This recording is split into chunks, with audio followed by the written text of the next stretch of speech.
3 बार धर्म बदल लो देवेंद्र जी, लेकिन जात नहीं बदली जा सकती।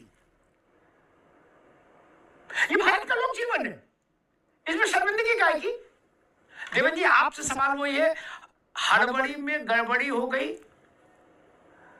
एक गाना आया था, आज रपट जाऊं तो हमें ना उठाइयो, अमिताभ बच्चन का, हमें जो उठाइयो तो तुम भी रपट जाइयो। बड़ा पुराना गाना है बच्चन साहब। चौधरी साहब यही गा रहे हैं कि आज रपट जाए तो हमें ना उठाइयो। कहूंगा अपनी बात को दोबारा से संबद्ध करते हुए कि मैंने उस समय जो संयोग वाली बात स्वीकार कर ली, तो फिर इसमें ज्यादा संशय रहा नहीं।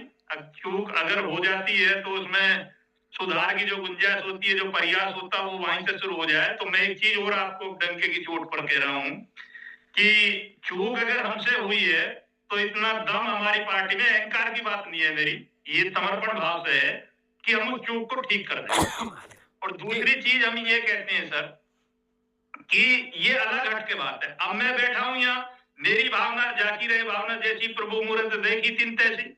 मैं अपनी भावना से कहता हूँ, मेरी पार्टी की नींव अरविंद जी कह रहे हैं, मैं भी कह रहा हूँ कि नींव है ब्राह्मण।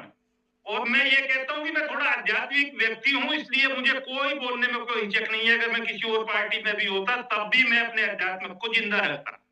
और दूसरी बात यह है कि ब्राह्मण के लिए जब हमारे शास्त्र अगर हम जब पढ़ते हैं, जब सब लोग हमें कहते हैं, तो उसमें इतनी क्षमता है कि वो जो है जब गुस्सा हो जाए तो भगवान भी नतमस्तक हुआ था।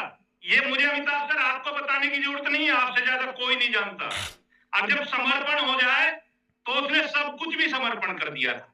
तो आज सृष्टि की नींव है, डंके की चोट पर बोल रहा हूं।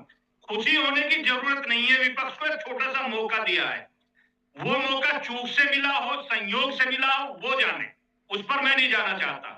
लेकिन मैं ये कहता हूं आपको डंके की चोट पर बैठकर कि सर अगली डिबेट तक आपको ये पता चलेगा कि ये हुआ तो हुआ क्या है। एक शब्द इससे आगे ये चीज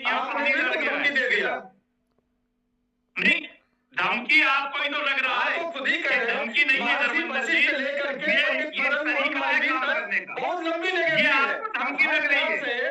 हम